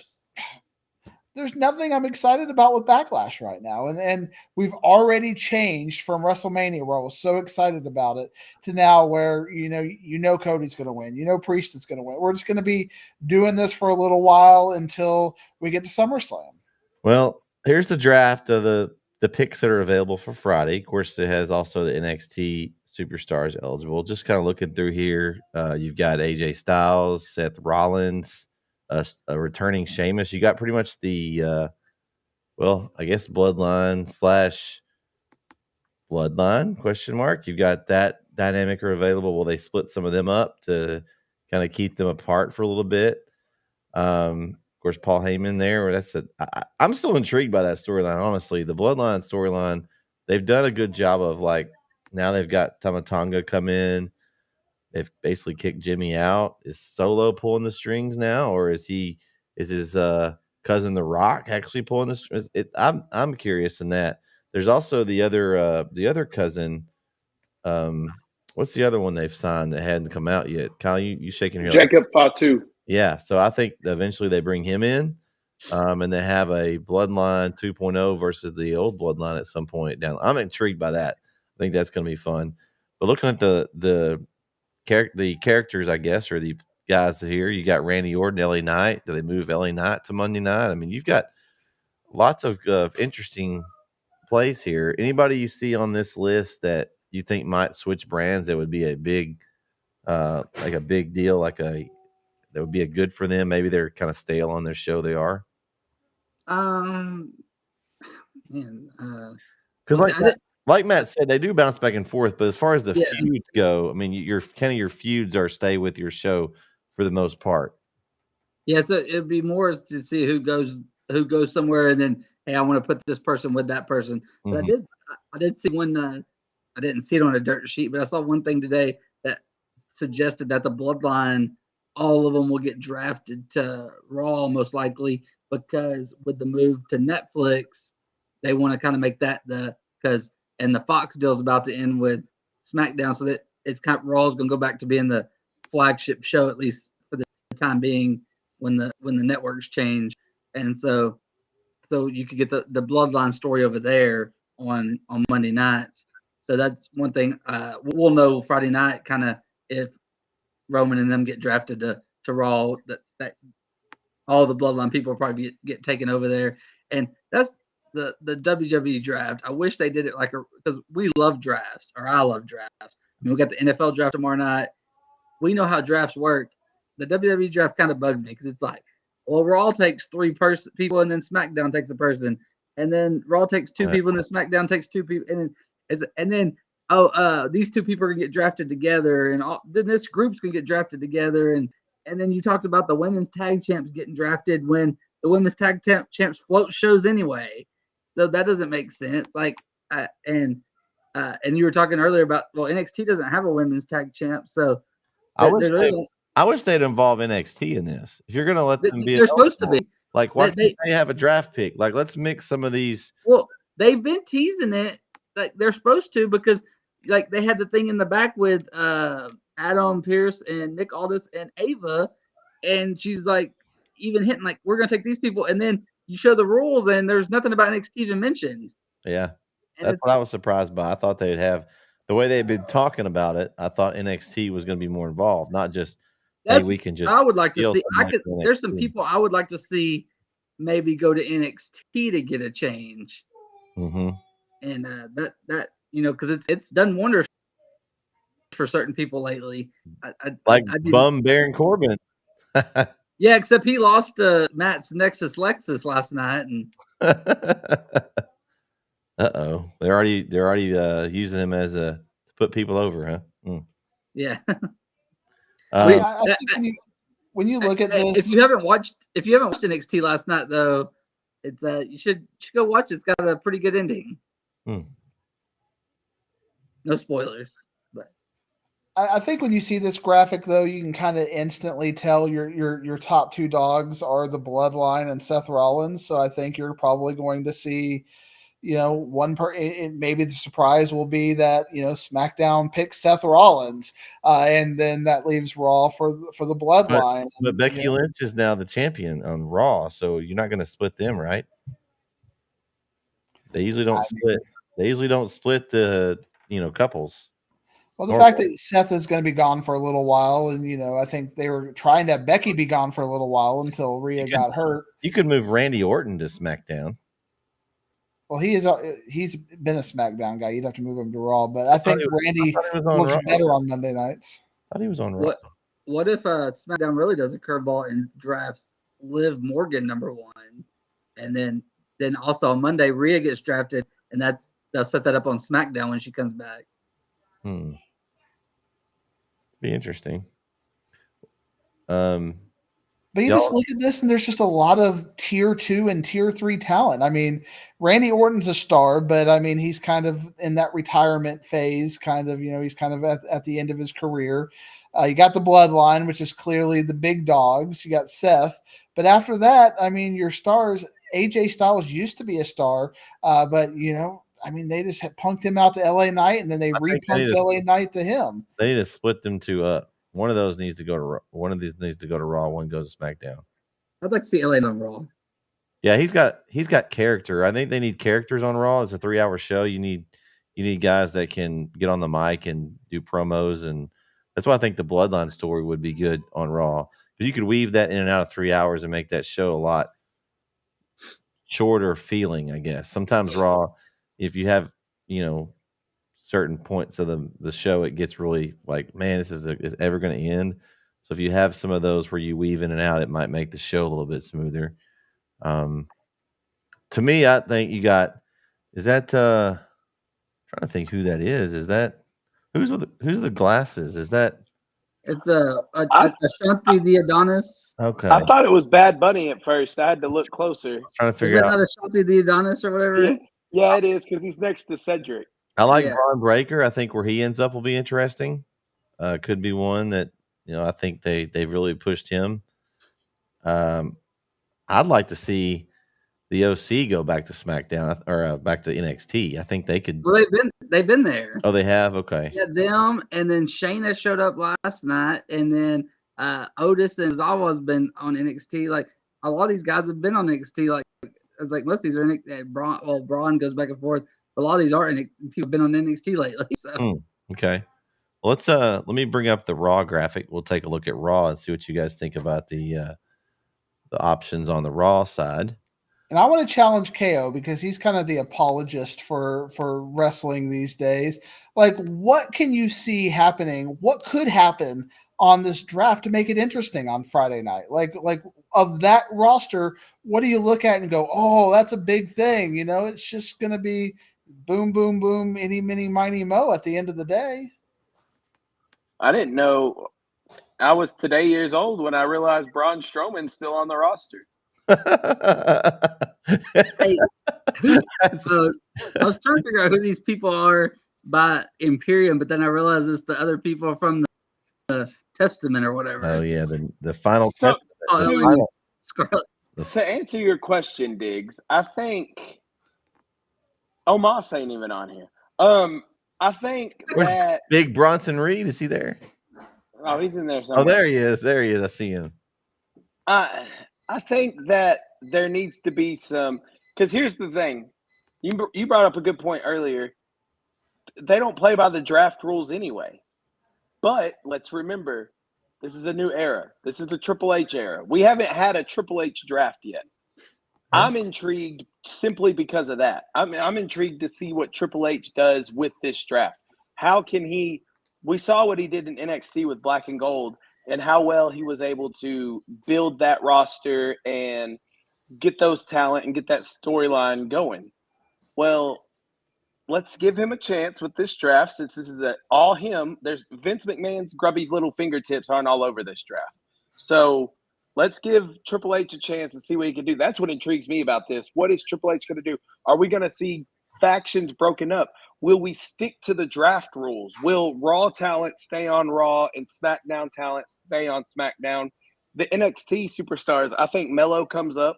And I don't know if he's on SmackDown or Raw, but I think Melo comes up on this draft.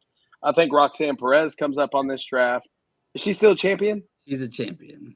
Never mind. She's not coming up on this one. What about Trick? Is Trick a champion? He is now. Okay, I didn't know who wanted to know and who did. He won last night. Well, then Ilya can come up.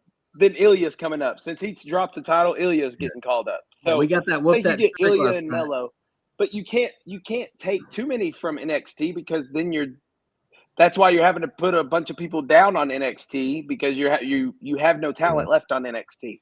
It's all being called up to the main roster. So I'm intrigued with it. I'm interested to see what happens. Like I said, there's some people on here I didn't even realize were still wrestling, like Braun Strowman. Uncle Kevin dead center though. You like that? You love to see it. Yeah, Uncle Kevin's front and center there, Kyle. I like that. And I see that, but I see all the groups together. So you got like 8 people in the same groups all by each other, and like Please, hate this is what I'm requesting. Please, let's break up. Let's put the LWO on one brand, and let's put Legado del Fantasma on the other brand. I'm a little tired of them. Split up the group. Period. Yeah, or split them up. Something. I'm tired of that whole. They haven't really added anything for me lately. Like there just hasn't been any. I thought maybe they might have Andrade come in and try to, join one of the groups really and put a new spin on it, but I just haven't really. I haven't been intrigued by that. Final test. Is that Odyssey Jones? Yeah, I saw that. Xavier? Yeah, we haven't seen him in a long time. Hey, everybody's eligible. Hey, we might be on here. Let's see if we're on the graphic. Oh, Right. I'm interested to see what they do with Jade. Yeah. I don't know. They really haven't done a whole lot with her. She looks like she's going to be tagging right now with Bianca Belair. Looks like they're going to, but they're not pictured together. So yeah, I don't know. I'm also interested to see Gunther where he gets. Do they split the Imperium up? Because they're showing them together, but I would hope they would. That would be well. They are split. If you watch Raw. He kind of talked. Nobody's watched Raw. Yeah, I watched some of it, but he kind of did talk. He kind of talked like him and them. It's not. There's not 3 members in Imperium anymore. Okay. Somebody got kicked out. Oh well, then I didn't see that. Yeah. Okay. Interesting. And I think they're about to, Gable. He made his move. I think they're about to pair him up with the Creed brothers and kind of build a hill faction there. So interesting. Well, there's a lot of ways they can go with this. I'm like Kyle said. I think I'm interested just because of the fact it's a new era, and just to give them a chance. And that I don't know what's the over under of times they've said the new era or the Triple H era, Oliveck era. How many times was that a prop bet, Brandon? I don't know, somewhere. Man, I mean they've really tried to emphasize that, which give them credit. But I think now we've figured it out. I think we understand that this is a new regime here. I'm interested to see what they do with Judgment Day. They've only shown. I mean, I guess one of them's a champion and one's gone, but they're only showing 3 members. So. Yeah, I think Rhea's probably done with Judgment Day. I think when she comes back, she's not going to be with them anymore. She should still get drafted though. She didn't show up on either one. They should still draft her. Is she going to come back as a free agent? Dom's hurt too. Well, they got him there, but yeah. Yeah. Now will Liv Morgan go to comfort Dom? We'll have to find out. Tune in next week on Monday Night Raw.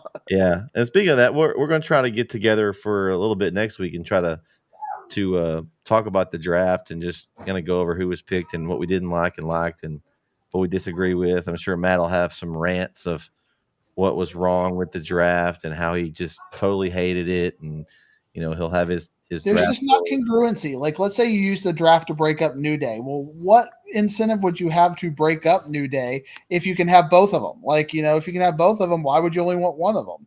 Because if you can get two people on your roster at once, don't like one of them. I mean, the thing too is like I'd want to break them up after they're on my show and have them feud.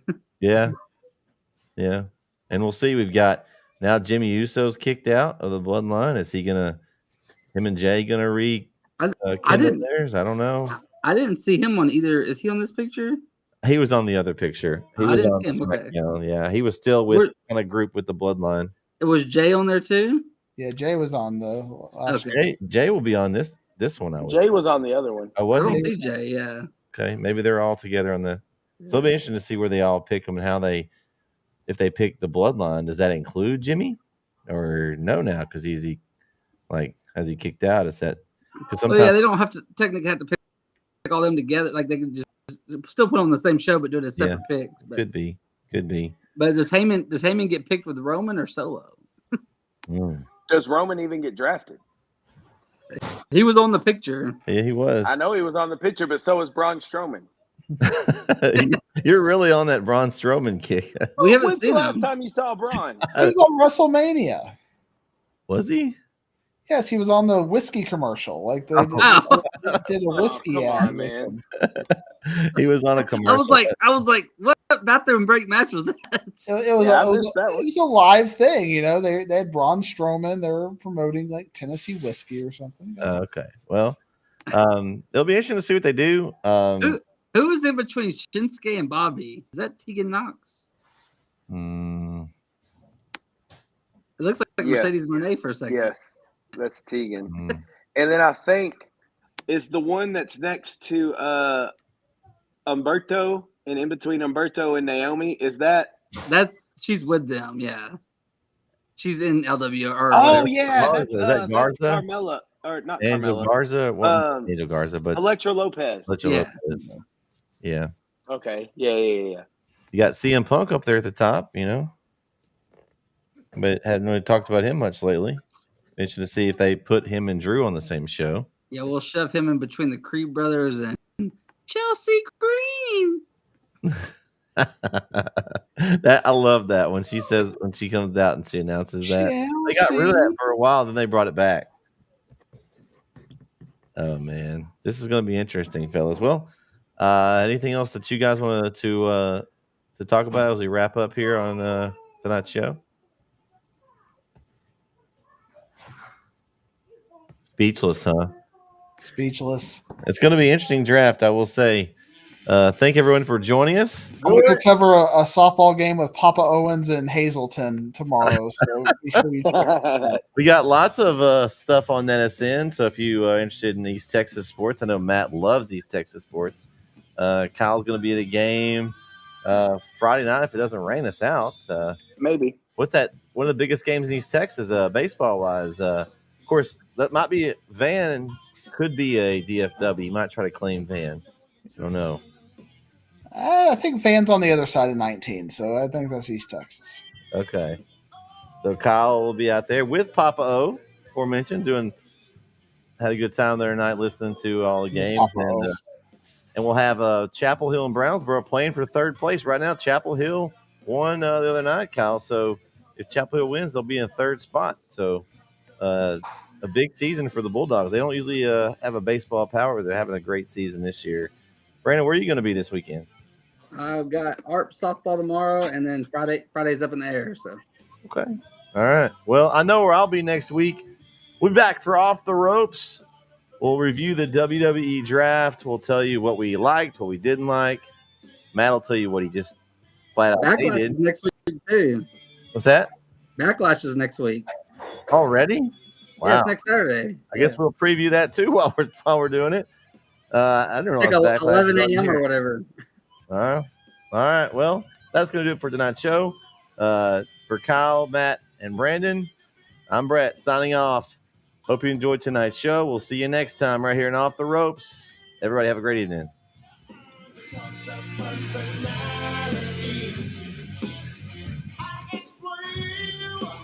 Still you love me. I told you 1 and 1 make 3.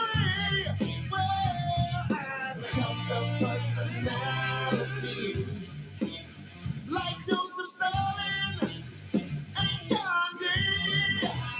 I'm the cult of personality, the cult of personality, the cult of personality.